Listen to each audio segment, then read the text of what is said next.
So January is Cervical Health Awareness Month, and those involved in cancer awareness are encouraging women to protect themselves from cervical cancer. It is one of the only preventative cancers. Tonight I am joined by Jen Weber of the Cayman Islands Cancer Society. Welcome, Jen. Thank you very much. You're welcome. So why don't you tell us about the event? It's happening this weekend, I hear. Yeah, so it's the end of January. Always the last Sunday of January is Stride time. Stride for cancer. Stride against cancer. So it is time for these iconic purple and yellow t-shirts to be out on the road again. That's right. Stride this year is this Sunday, January 27th. There are two distances. There's the regular one that most people do. It's 6.5 miles. It's a quarter marathon, and that starts at Public Beach at 7 o'clock and goes down to the wharf and back. Okay. That's the one, if people feel like, well, I want to do the usual one, that's the one that you do. If you're a serious runner, you're doing the 13.1 mile. That's the half marathon, and it starts at Public Beach, goes all the way down to Caribbean Paradise, turn around and come back. Okay, so that's a big difference, yeah. Yeah, so the long run is a timed run. So those are for the serious folks who really want to run and can handle running 13 miles.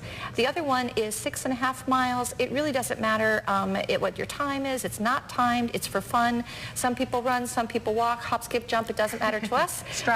Yes, we're just happy to have people turn up.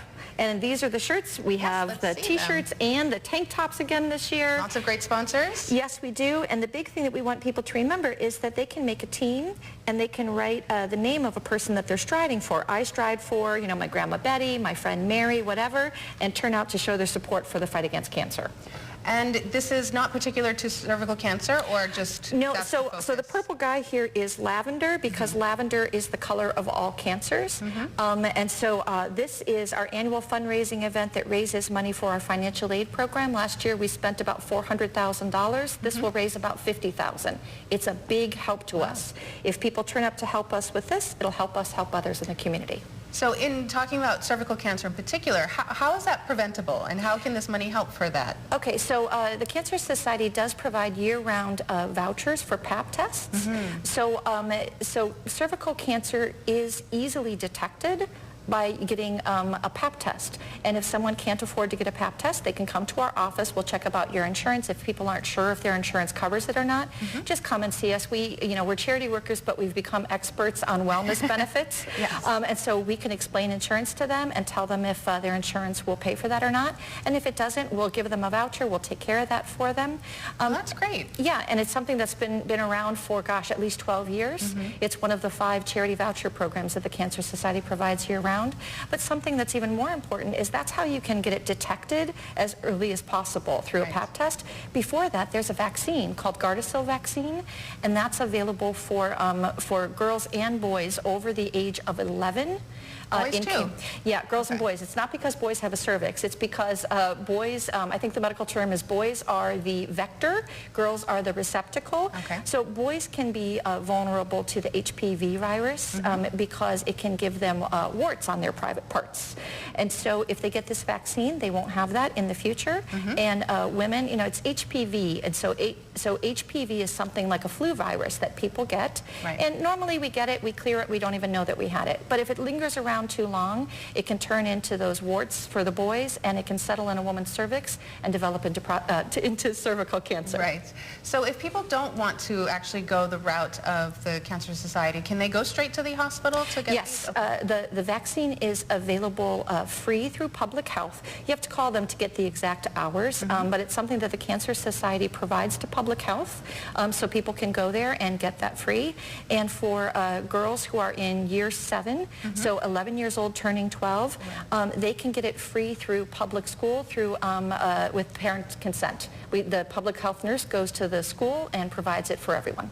I would think that that's an important piece of information for people to know, that it does require a parent's consent. It does. It requires parental consent, and it's actually a series of vaccinations. There are 2 vaccines in the series, and right now we're only providing it to girls. If we could afford it, we would do it for girls and boys. So if there's a sponsor who's listening who wants to help us provide it for boys, we could do that too. Absolutely. And is there a limit right now because of maybe not having that level of sponsorship? Not necessarily a limit, but only a gender, because we're only doing it for girls, and we've been doing it for girls for 6 or 7 years now, and someday we'd like to be able to do it for both, and it won't be long until, in a couple generations maybe, until girls and guys in Cayman are saying cervical cancer. My grandma used to talk about that like polio. We don't have that here. That's right. We are so far ahead of the rest of the Caribbean. We're doing great things, and hopefully this is one kind of cancer we can eradicate.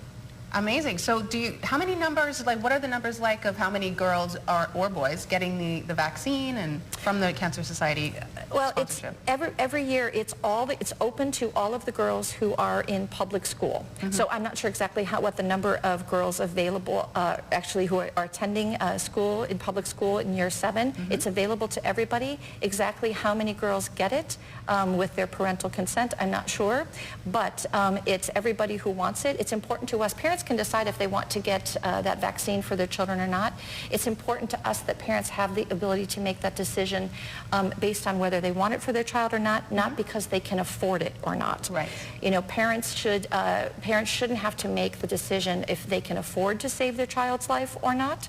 They should be able to get that if they feel like it's right for their child or not. That's right, and there's access to a preventable disease through vaccination. So right, and if anybody's listening and they want to get this vaccine and their child doesn't go to public school and they don't want to go to public health, they can get it through the private doctors as well. Okay. It's at a reduced price because the private doctors get it through the Cancer Society as Wonderful. Well, thanks for joining us this evening. My pleasure. Hope to see you at Stride. That's right.